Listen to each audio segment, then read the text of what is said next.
लेकिन मोहिनी थी कि उसे एक बार भी तोहफा न पसंद आता। आखिर में जब सत्या की मेहनत की कमाई से खरीदे छाते को भी नापसंद करके मोहिनी ने फेंका तो सिर्फ एक बार प्लीज़। उह मोहिनी, जानती हो मेरे दिल की धड़कनें क्या कहती हैं? Love love love. लेकिन तुम लगता है मुझे जीते जी ही मार डालोगी। मेरे साथ समुंदर किनारे चलते हुए या फिर म्यूजियम देखते समय एकांत के किसी कोने में तुम्हारा स्पर्श करते ही तुम सिहर कर धीमे से मेरा हाथ हटा देती हो। एक बार थिएटर में सत्या प्लीज़, मैंने ऐसी कौन सी अनहोनी बात कह दी? मैं तो केवल इतना चाहता हूँ कि तुम एक बार, सिर्फ एक बार आई लव यू कह दो। अच्छा यह बताओ कि तुम मुझसे प्यार करती हो या नहीं? नहीं जानती। यह भी क्या जवाब हुआ भला? हम दोनों एक ही बिरादरी के हैं, हैसियत भी एक जैसी ही है। तुम्हारी और मेरी माँ इस रिश्ते के लिए मना भी नहीं करेगी। हाँ, तुम मना कर दोगी, दिल तोड़ दोगी तो मैं तो मर ही जाऊंगा। मोहिनी, मुझे एक छाता चाहिए सत्या। धूप में, बारिश में बाहर जाते समय काफ़ी तकलीफ़ होती है। ला दोगे ना? बातों का रुख मत बदलो। छाता दिला दूंगी तो आई लव यू कह दोगी ना? मोहिनी के ज़िद्दी स्वभाव के बारे में सोचकर सत्या तिलमिला उठा, पर वह दिल के हाथों मजबूर था। मोहिनी के बिना वह अपनी ज़िंदगी सोच ही नहीं सकता था। मोहिनी न मिली तो दिल के टुकड़े टुकड़े हो जाएंगे। सत्या ने पहली बार जब मोहिनी को देखा तो उसे दिल में तितलियों के पंखों की फड़फड़ाहट महसूस हुई थी।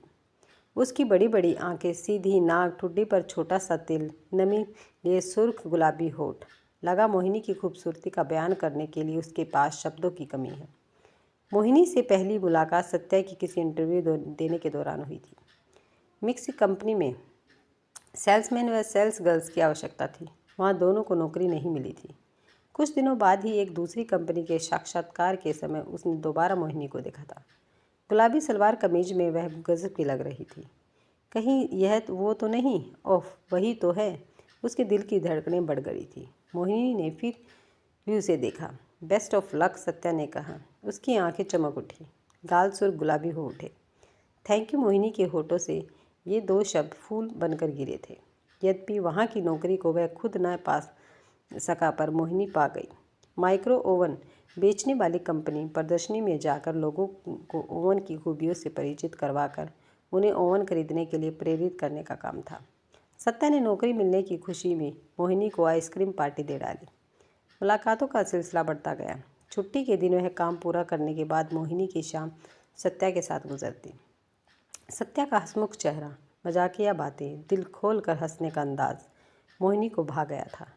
वह उससे सट कर चलती, उसकी बातों में रस लेती। एक बार सिनेमा हॉल में पर्दे पर रोमांस दृश्य देख विचलित होकर अंधेरे में सत्या ने झट मोहिनी का चेहरा अपने हाथों में लेकर उसके होठों पर अपने जलते तड़पते होठ रख दिए थे। यह प्यार नहीं तो क्या है? हाँ, यही प्यार है, सत्या के दिल ने कहा। तो फिर आई लव यू कहने में क्या हर्ज है? पिछली बार मोहिनी के जन्मदिन पर सत्या चाहता था कि वह अपने प्यार का इजहार करे। जन्मदिन पर मोहिनी ने उससे सूट मांगा। 500 रुपये का एक सूट उसने 10 दुकानों पर देखने के बाद पसंद किया था, पर खरीदने के लिए उसके पास रुपये नहीं थे, क्योंकि प्रथम श्रेणी में स्नातक होने के बाद भी वह बेरोजगार था। घर के बड़े ट्रक में एक पान डब्बी पड़ी थी। पिताजी की चांदी की पुरानी भीतर रहकर काली पड़ गई थी। माँ को भनक तक लगे बिना सत्या ने चालाकी से उसे बेच दिया और मोहिनी के लिए सूट खरीदा। आसमानी रंग के शिफान कपड़े पर कढ़ाई की गई थी।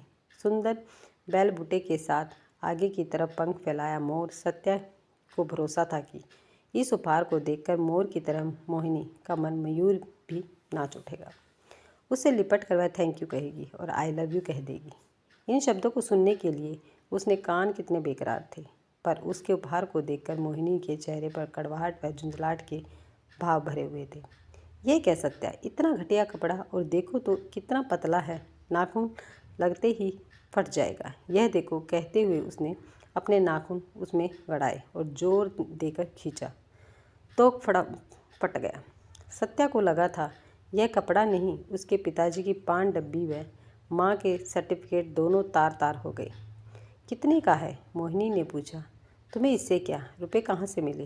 बैंक से निकाले? सत्या ने सफाई से झूठ बोल दिया और इस बार छाता उसने मोल भाव किया। अपने आप खुलने व बंद होने वाला छाता 200 रुपये का था। दोस्तों से मिले रुपए नहीं, घर में जो कुछ ढंग की चीज़ें नज़र आई, माँ की आंखें बचाकर उसे बेचकर सिनेमा, ड्रामा, होटल के खर्चे में वह पहले से पैसे फूंक चुका था। काश एक नौकरी मिल गई होती। इस समय वह कितना खुश होता। मोहिनी के मांगने के पहले उसकी आवश्यकताओं की वस्तुओं का आभार लगा देता।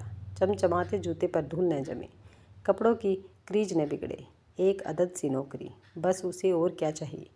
पर वह तो मिल नहीं रही थी। नौकरी तो दूर की बात, अब उसकी प्रेमिका, उसकी ज़िंदगी मोहिनी एक छाता मांग रही थी। क्या करे। अचानक उसे रविंद्र का ध्यान आया, जो बचपन में उसका सहपाठी था। बड़ा होने पर वह अपने पिता के साथ उसके प्रेस में काम करने लगा। बाद में पिता के सहयोग से उसने प्रिंटिंग इंक बनाने की फैक्ट्री लगा दी थी। बस दिन रात उसी फैक्ट्री में कोल्हू के बैल की तरह लगा रहता था। एक दोस्त से पैसा मांगना सत्या को बुरा तो लग रहा था, पर क्या करे, दिल के हाथों मजबूर जो था। उधार पैसे मांग रहे हो पर कैसे चुकाओगे। एक काम करो, ग्राइंडिंग मशीन के लिए आजकल मेरे पास कारीगर नहीं है। 10 दिन काम कर लो, 200 रुपये मिलेंगे, साथ ही कुछ सीख भी लोगे। इंक बनाने के कारखाने में ग्राइंडिंग मशीन पर काम करने की बात सोचकर ही सत्या को घिन आने लगी। पर क्या करे, 200 रुपये तो चाहिए थे किसी भी हाल में, और कोई चारा भी नहीं था। 10 दिन के लिए वह जी-जान से जुट गया। मशीनों की गड़गड़ाहट, पसीने से तरबदर मैले कुचेले कपड़े, थका देने वाली मेहनत, उसने सब कुछ बर्दाश्त किया। 10वें दिन उसने छाता खरीदा। मोल भाव करके उसने 150 रुपये में ही खरीद लिया। 50 रुपये बचे, मोहिनी को ट्रीट भी दूंगा, उसकी मनपसंद आइसक्रीम, उसने सोचा। तालाब के किनारे बना रेस्तरां खुले में बैठे थे। मोहिनी और सत्या वह एक अपने प्यार को देख रहा था। हवा के झोंके मोहिनी की लटों को उलझा रहे और वह उंगलियों से उन्हें संवार लेती। मोहिनी के चेहरे की खुशी, उसकी सुंदरता का जादू वातावरण की मादकता को बढ़ाए जा रही थी। सत्या का मन उसे भींचकर अपनी अतृप्त इच्छाओं को तृप्त कर लेने का था, किंतु बस उसने अपनी कामनाओं को काबू में कर रखा था। कटलेट, फिर मोहिनी की पसंद आइसक्रीम। सत्या ने बैग से छाता निकाला। वह मोहिनी की आंखों में चमक व चेहरे पर खुशी देखने के लिए लालायित था। सत्या, यह क्या है? मोहिनी ने पूछा। तुमने छाता मांगा था ना? यह कंचन काया धूप में सावली न पड़ जाए, बारिश में न भीगे, इसलिए लाया हूँ। मोहिनी ने बटन दबाया। छाता खुला तो उसका चेहरा ढक गया। छाते के बारीक कपड़े से रोशनी छन कर भीतर आ गई। तुम्हें तो कुछ खरीदने की तमीज़ ही नहीं है सत्या। देखो तो कितनी घटिया क्वालिटी का छाता है। इसे लेकर मैं कहीं जाऊं तो 4 लोग मेरे बारे में क्या सोचेंगे। छाते को जलाट के साथ बंद करके पूरे वेग से उसने तालाब की ओर उसे फेंक दिया।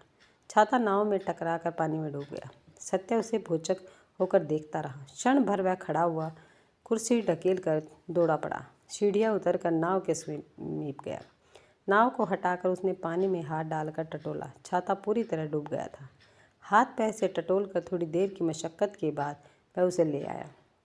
उसके चेहरे पर क्रोध व निराशा पसरी हुई थी। मोहिनी, इस छाते को खरीदने के लिए 10 दिन, पूरे दिन मैंने खून पसीना एक किया है, हाथ पैर गंदे किए हैं, इंक फैक्ट्री में काम सीखा है। सोच रहा था कुछ दिनों में रुपए का जुगाड़ करके क्यों न एक छोटी सी इंक फैक्ट्री में ही खोल दूँ।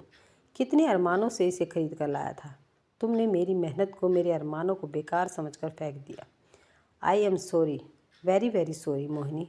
जिस पैसों का महत्व नहीं मालूम, ऐसी मूर्ख लड़की को मैंने चाहा। लालत है मुझ पर। Goodbye. 1 minute Satya, Mohini ने कहा। क्या है? सत्या ने मुड़कर पूछा तो उसकी आवाज़ में कड़वाहट थी। तुमने सूट खरीद कर दिया था, उसे भी मैंने फाड़ दिया था। तब तो तुमने कुछ नहीं कहा। क्यों नहीं कहा तब? बात यह है कि यह तुम्हारी मेहनत के पैसों से खरीदा हुआ नहीं था। मैं तुम्हारी माँ से मिली थी। तुम मेहनत से डरते हो, यह मैंने उनकी बातों से जाना। 500 रुपये के सूट को मैंने फाड़ा, तब तो तुमने कुछ नहीं कहा, और अब इस छाते के लिए कीचड़ में भी उतर गए। जानते हो क्यों? क्योंकि यह तुम्हारी मेहनत की कमाई का है। मैं इसी सत्या को देखना चाहती थी, जो मेहनत से जी न चुराए, किसी भी काम को घटिया न समझे, मेहनत करके कमाए और मेहनत की खाए। मोहिनी उसके समीप गई, उसके हाथों से उस छाते को ले लिया और बोली, सत्या, यह मेरे लिए जीवन का सबसे कीमती तोहफा है। इसके सामने बाकी सब फीके हैं।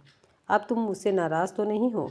नहीं। उसके समीप जाकर मोहिनी ने उसे गले से लगा लिया। उफ, मेरे हाथ पैर कीचड़ से सने हैं मोहिनी।